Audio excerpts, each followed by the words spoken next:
बिस्मिल्लाहिर्रहमानिर्रहीम। अस्सलाम वालेकुम। खुश रहें, आबाद रहें, जहाँ भी रहें हैप्पी रहें और हेल्दी रहें। मैं हूँ फ़ायज़ा और वेलकम करती हूँ आपको चटपटे पकवान में। जी तो फ्रेंड्स, फ्रूट चाट और इसके अलावा चना चाट तो आप लोगों ने बहुत खा ली और इन्जॉय कर ली।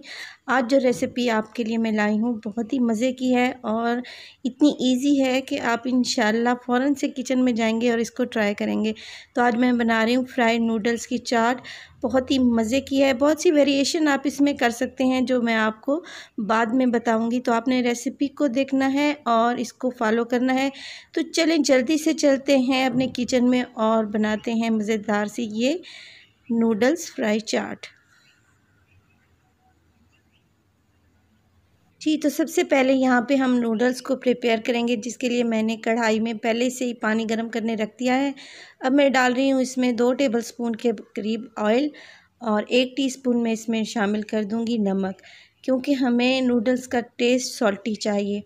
तो 1 पैकेट है यहाँ पे मेरे पास पास्ता नूडल्स।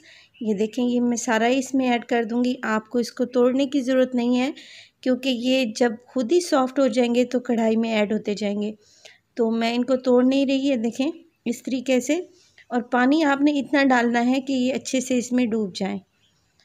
तो इसको उबालने की टाइमिंग रैपर पे मेंशन होती है, मगर मैं इसको बताऊंगी कि आपने कब तक इसको बॉईल करना है और किस स्टेज पर इसका पानी आपने ड्रेन कर देना है। तो ये देखें, सारे नूडल्स कढ़ाई में खुद ब खुद ऐड हो चुके हैं और यहाँ पे 10 मिनट हो गए हैं मुझे इसे पकाते हुए। तो चलें चेक करते हैं। ये देखें, ये इजीली टूट रहा है। ये देखें इस तरीके से, बहुत ज़्यादा सॉफ्ट नहीं है। और 10 मिनट तकरीबन इसको मैंने बॉईल कर लिया है। तो इसका पानी हम ड्रेन कर देंगे अच्छे तरीके से और इसको अलहदा एक साइड पे रख देंगे।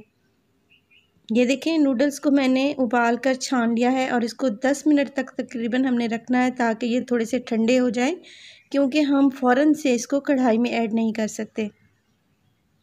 तो ऑयल मैंने पहले ही गर्म करने रख दिया था। इसकी फ्लेम मैंने मीडियम टू हाई रखी है।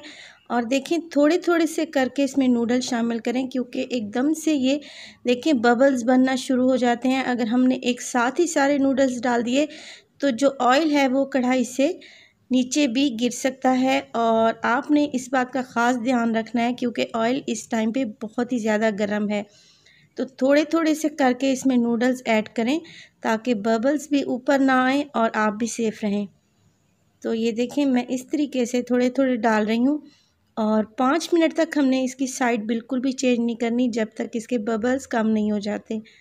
देखें, 5 से 6 मिनट हो गए हैं और देखने में ही ये इतने मज़े के लग रहे हैं और हल्का सा कलर भी इन पे आ चुका है। तो मैं बहुत ही आराम से 2 चम्मच की मदद से इनकी साइड चेंज कर लूँगी।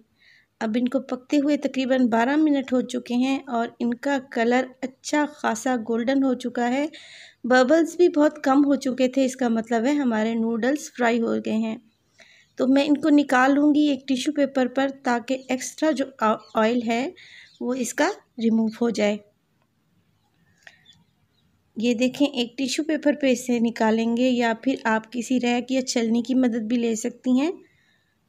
तो ये नूडल्स हमारे फ्राई हो चुके हैं। अब ये देखें, इनकी क्रिस्पीनेस और क्रंचीनेस आप चेक करें, कितने क्रिस्पी लग रहे हैं।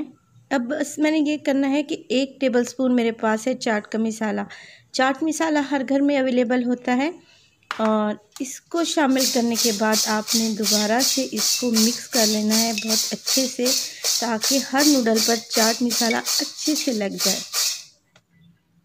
जी तो इसको मैंने एक प्लेट में निकाल लिया है। अब यहाँ पे मेरे पास है कुछ वेजिटेबल्स, टमाटर, इसके अलावा प्याज, हरी मिर्च और थोड़ा सा हरा धनिया।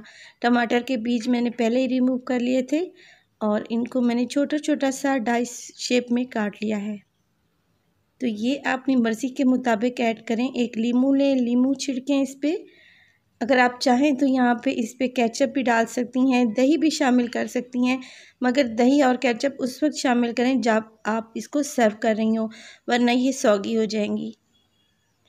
तो मज़ेदार से हमारे ये फ्राई नूडल्स तैयार हैं। अगर आपको मेरी रेसिपी अच्छी लग रही है तो प्लीज़ रेसिपी को लाइक करें, चैनल को सब्सक्राइब करें और अपने फैमिली और फ्रेंड्स में मेरी वीडियोज़ को शेयर भी किया करें। और कमेंट सेक्शन में मुझे कमेंट भी दिया करें कि आपको मेरी रेसिपीज़ कैसी लग रही हैं। मेरी कोशिश होती है कि मैं इजी रेसिपीज़ लेके आऊँ जो हर घर में आसानी से तैयार हो सकें, और जो किचन में चीज़ें अवेलेबल हैं उसी से ये डिशेज़ मैं बनाती हूँ। तो उम्मीद करती हूँ कि आपको मेरी ये डिशेज़ रेसिपीज़ पसंद आ रही होंगी। तो आप लोगों से गुजारिश है कि मेरे चैनल को सब्सक्राइब करना ना भूलें और वीडियो को भी थम्स अप दे दें। तो ट्राई करें इस नूडल्स की चाट को। मिलते हैं आपसे नेक्स्ट वीडियो में नेक्स्ट रेसिपीज़ के साथ। फाइज़ा को दीजिए इजाज़त। अल्लाह निगहबान।